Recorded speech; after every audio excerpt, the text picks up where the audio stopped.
గత 4-5 రోజులుగా రాష్ట్రంలో ఒక పక్క విద్యార్థుల నిరుద్యోగుల సంక్షోభం, మరో పక్క గ్రామాలలో యూరియా సంక్షోభం. మొత్తానికి రాష్ట్రంలో కాంగ్రెస్ ప్రభుత్వ పాలనలో ఒక సంక్షోభం నడుస్తూ ఉన్నది. ప్రధానంగా టీజీపీఎస్సీలో ఎన్రోల్మెంట్ చేసుకున్న దాదాపుగా 30 లక్షల మంది నిరుద్యోగుల జీవితాలతో ఇవాళ కాంగ్రెస్ ప్రభుత్వం ఆటలాడుతున్నది. ఇవాళ మేము మళ్ళీ గుర్తు చేస్తూ ఉన్నాం. ఇవాళ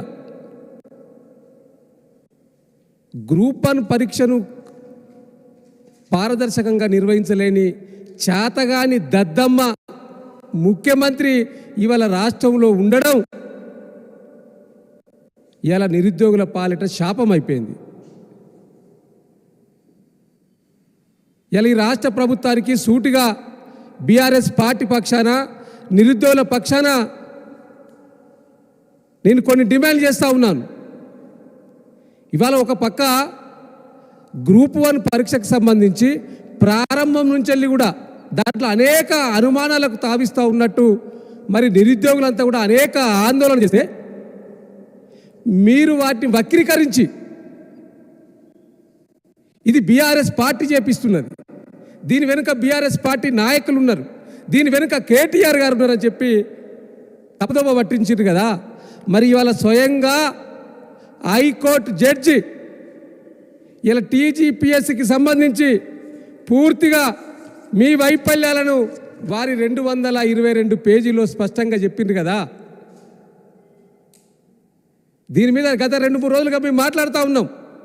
అయినా మళ్ళీ గుర్తు చేయాల నిరుద్యోగుల పక్షాన, మిమ్మల్ని ఎప్పటికీ తట్టి లేపాలే. ముళ్ళు కట్టెతోటి ఎడ్ల బండి నడిచినప్పుడు ఎట్లా పొడుస్తారో అట్లా ఈ ప్రభుత్వాన్ని ఎప్పటికప్పుడు తట్టి లేపాలి. కాబట్టి మేము మళ్ళీ గుర్తు చేస్తూ ఉన్నాం. ఇలా ఈ 222 పేజీల రిపోర్టును జడ్జి స్వయంగా చెప్పి ఇందులో ప్రధానంగా నేను ఎక్కువ చెప్పను, కన్క్లూజన్లో ఇచ్చిన ఒక 2-3 పాయింట్స్, 2-3 ఏంటంటే దీంట్లో మొత్తం చదవకుండా సమయాన్ని వృధా చేయకుండా, no transparency, no integrity, negligence and inefficiency దీంట్లో ప్రధానంగా ఉన్నాయి. ఇవాళ కన్క్లూజన్లో 369 పాయింట్లో 2-3 విషయాలు నేను నిరుద్యోగుల పక్షాన్ని ఈ ప్రభుత్వానికి చెప్పదలుచుకున్నాను. Group 1 main examination had not maintained transparency, integrity ఒక పాయింట్. రెండో పాయింట్ ప్రధానంగా due to the commission's negligency and inefficiency. మూడో point the commission failed in both procedural aspects and evaluation method which is impermissible. ఇంకా చెప్తున్నాను, although there have been 2 instance of cancellation of group 1 examination. గతంలో 1-2 సార్లు దీంట్లో తప్పిదాలు జరిగినాయని తెలిసినా కూడా the commission has not learned from its previous experience. అంటే మీకు గుణపాఠం రాలేదు, మీరు ఏం నేర్చుకోలేదు. ఈ రాష్ట్ర ముఖ్యమంత్రిగా 10 బాధ్యతలు తీసుకున్నాడు. ఏం చెప్పిండు? టీజీపీఎస్సీని యూపీపీఎస్సీ మోడల్లో తయారు చేస్తాం, ఎగ్జామినేషన్ చేస్తాం, ఇక్కడి నుంచి వెళ్ళి అనేక మంది నాయకులను యూపీపీఎస్సీకి పంపిస్తూ ఉన్నాం, స్టడీ చేసి రమ్మని చెప్పింది. అంత గొప్ప చెప్పిన ముఖ్యమంత్రి గారు ఇవాళ హైకోర్టు మొట్టికాయలు వేస్తే ప్రభుత్వం మీద, టీజీపీఎస్సీ మీద మీరు డివిజన్ పెంచుకోవడానికి ప్రయత్నం చేస్తూ ఉన్నారు, లేకపోతే సుప్రీంకోర్టుకు పోవడానికి ప్రయత్నం చేస్తూ ఉన్నారు.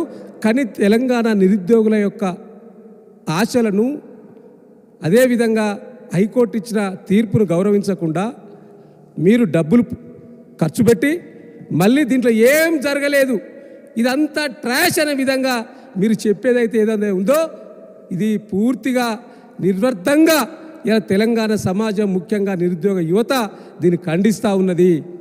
ఇలా లక్షల రూపాయలు ఖర్చు పెట్టి అశోక్ నగర్లో హైదరాబాదులో వండుకుంటా అన్నమో రామచంద్ర అని చెప్పి 5 రూపాయల భోజనం అన్నపూర్ణ క్యాంటీన్లో 5 రూపాయల భోజనం తినుకుంటా పరీక్షలకు ప్రిపేర్ అయితే మీరు వాటిని ఇంకా ఎద్దేవే చేసే విధంగా మీ ప్రయత్నాలు కొనసాగుతూ ఉన్నాయి.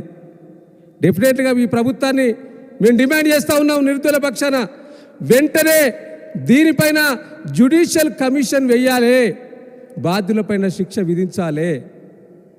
అదేవిధంగా ఇలా హైకోర్టు చెప్పిన విధంగా రీవాల్యుయేషన్ కాదు రీఎగ్జామినేషన్ జరుపుతూనే నిరుద్యోగులకు న్యాయం జరుగుతుంది. ఆ దిశగా ప్రభుత్వం టీజీపీఎస్సీ ఆలోచన చేయాలి.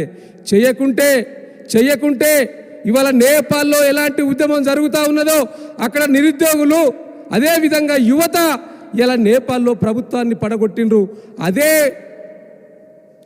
తీరుగా తెలంగాణ రాష్ట్రంలో కూడా జరగబోతుందనే విషయాన్ని నేను ఈ సందర్భంగా తెలియజేసుకుంటా ఉన్నాను.